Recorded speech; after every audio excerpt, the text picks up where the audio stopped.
I'm going to do the brake light. Okay. Are you taking your foot on and off the brake? Nothing's changing back here.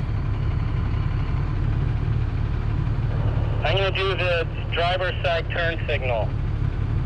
Okay. Nothing on the car. I see it on the RV, but not on the car. A little bit of swearing. Do the left turn signal. It's not working, of course, because now we're actually trying to use it.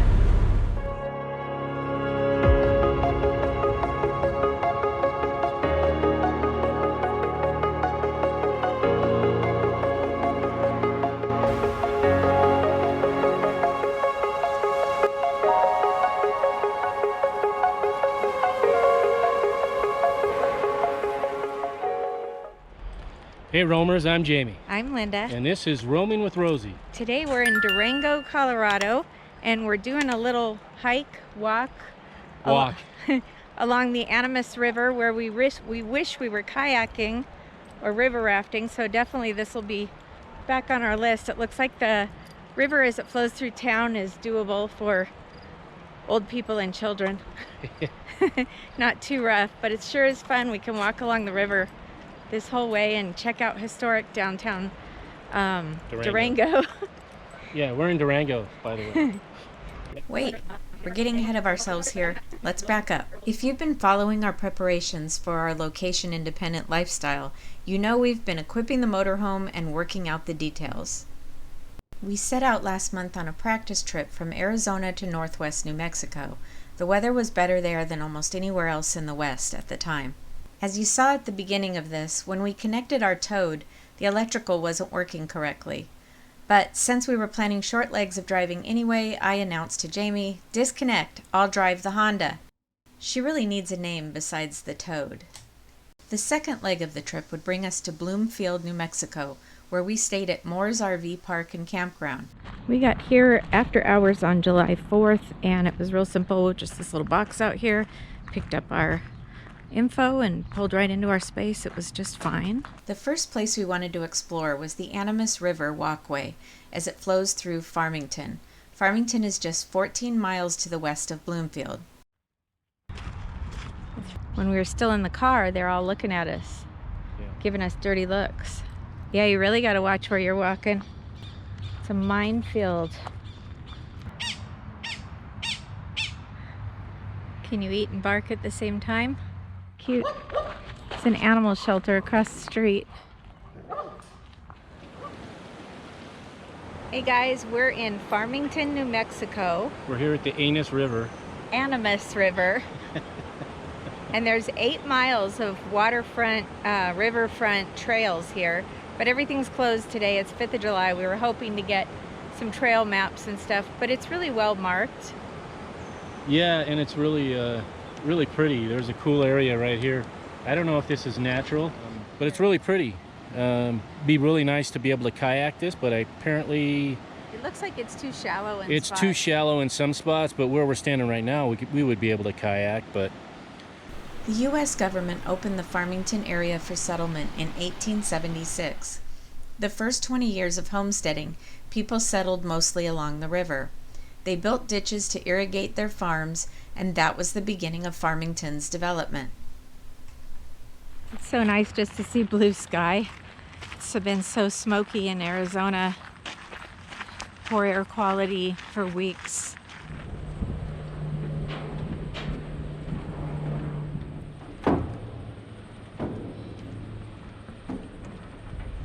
For those of you who haven't spent a lot of time in the desert Southwest, you can't fathom how amazing it is to find streams of water anywhere, to listen to moving water like this. Anywhere that we can find water, it's so, like, you can just feel the life-giving that it contains when you walk past it, and that's why bodies of water and moving water are so precious in the Southwest. Right now we're northeast of where the Colorado River starts to feed into all the areas that depend on it for life. So we're kind of on the northeast side of all that, and it's pretty, and it's amazing. And Dexter's upset because he wants to go play in the water because he likes it so much. The first documented instance of the Animas River getting its name was from Spanish explorer Juan Maria Antonio Rivera, who led what is considered the earliest known Western expedition through this region in 1765. According to his journals, he called the river Rio de los Animas, the River of Souls. As we continued our walk along the river trail, we came upon this, the All Veterans Memorial Plaza. The sign at the entrance reads, "Please take a moment to reflect on the brave men and women who sacrificed their lives for our freedom." Flags representing the states and tribes of the Four Corners line the edge of the memorial and banks of the Animas River. Memorials to each branch of the military and each conflict are included to honor and share our history and the sacrifices that have been made. It's a beautiful park to sit and reflect how many battles that we've been through and survived as a nation. So here's something I just learned. 9/11 was a deciding day way back in 1814. The Farmington Area Veterans Memorial Committee certainly made a memorial worthy of those Americans who have given so much to keep the United States as well as other nations safe. It's a water-seeking missile.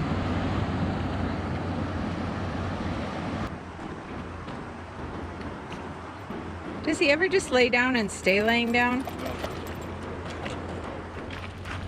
When you let me go back down to the water, Dad? I'm gonna go down the water. Do need to keep an eye out for snakes. There's these amazing old cottonwoods. That's a cottonwood, right? Yeah, they're all cottonwood. Look at that. Look how huge that is. But it's been really nice. We've been driving for 2 days. And yeah.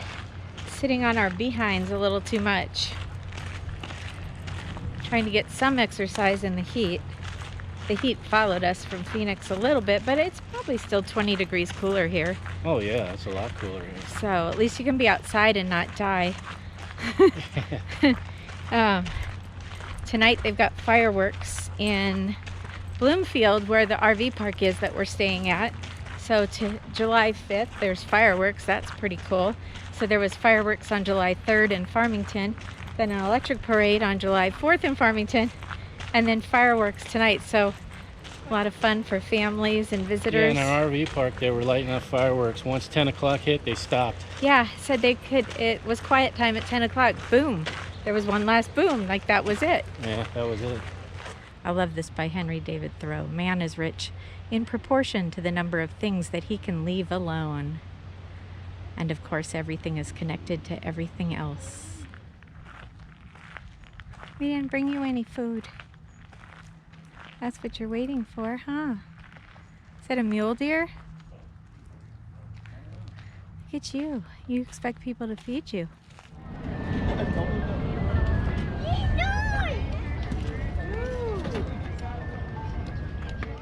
So waiting for the fireworks. Drag Jamie out here. Fireworks already happening out there in the west. They're in the sky? Fire in the sky. There. I know, I just looked at it. Fire in the sky.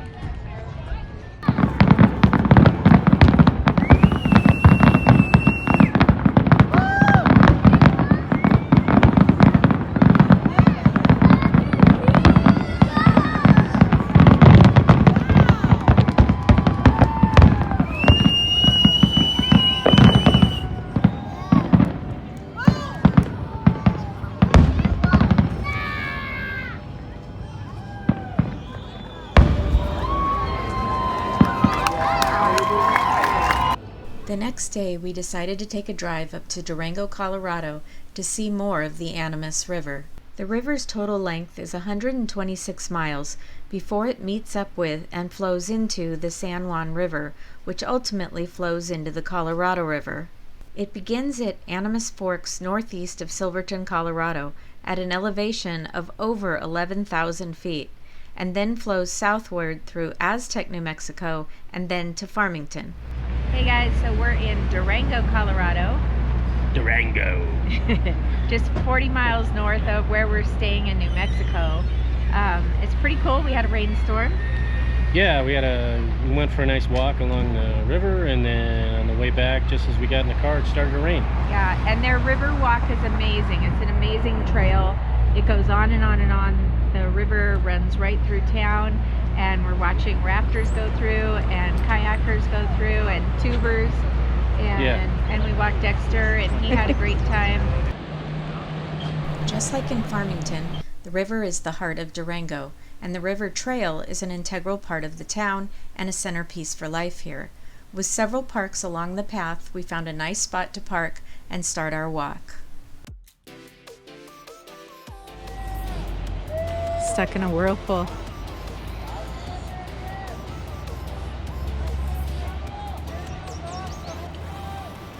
Oh, they went over that so easy in that ducky. They just floated right across the top. The name Durango translates to Water Town in Basque. The river offers Class 5 rapids north of town and various levels from Class 1 to 3 in town. This is part of the trail.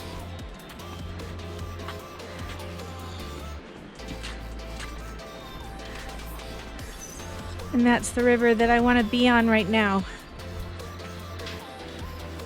For kayaks, a lot of people have what we call duckies, and they ride pretty high on the water, and we've watched them, and that's what we think we're going to be changing out to duckies so that we can pack them away in the RV. Animas City was founded in 1876 on each side of the Animas River. It served farmers, ranchers, travelers, and miners with a thriving business district well before Durango was established. Along the river trail, it's all these little parks.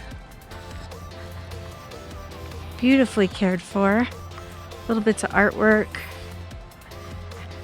Not a lot of maps. There was a map at the beginning where we parked. Maybe I should have taken a picture of it. It's cool. A decision made in 1880 to deny the Denver and Rio Grande Railroad a site for a depot was to be regretted. The railroad established its depot 2 miles south and created the town of Durango. The prosperity of Durango soon lured businesses away from Animas City. They struggled until 1948 before being annexed by the city of Durango.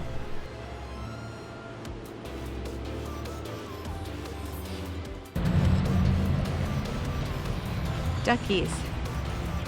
Durango's river trail has many stops where we could learn some of the history of the area. Here we learned about the Sisters of Mercy, who in 1882 established the first hospital here. Keep in mind that was when the West was very much still wild. These 5 women left their St. Louis convent to open a school and hospital and begin a period of selfless service in Durango. So it's getting ready to rain. We're going to go back and get the car.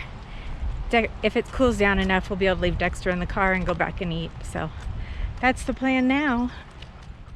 A great reason to visit Durango is to see how much of each block is the same as it was in the late 1800s. Several storefronts in each block have maintained or mostly preserved their integrity since they were first built and occupied by Durango's pioneering entrepreneurs. The original El Rancho Hotel. I don't know if it's still a hotel or boarding house. This building at 801 Main Avenue was built in 1892. This Romanesque sandstone building originally housed the Smelter National Bank from 1892 to 1897, not very long because there was a depression. The bank sign remains visible on the back side of the building. There are markers along the way to help you to discover the historic buildings. This building was originally built for the Colorado State Bank. The brick and stone construction came after a devastating fire in 1889, replacing the earlier wooden buildings. The historic General Palmer Hotel is Durango's premier Victorian lodging. Built in 1898, the hotel is named after General Williams Jackson Palmer, who established the hotel. All too soon, it was time to head back to Bloomfield and get Dexter his dinner. We'll definitely return to Durango to spend more time, kayak the river, explore more of its history, and most likely ride the famous train to Silverton. If you're not yet a subscriber, make sure to hit that subscribe button and ring the bell so you'll be notified each time we upload a new episode. And while you're there, leave us a comment so you can be part of the conversation. Until next time, see ya!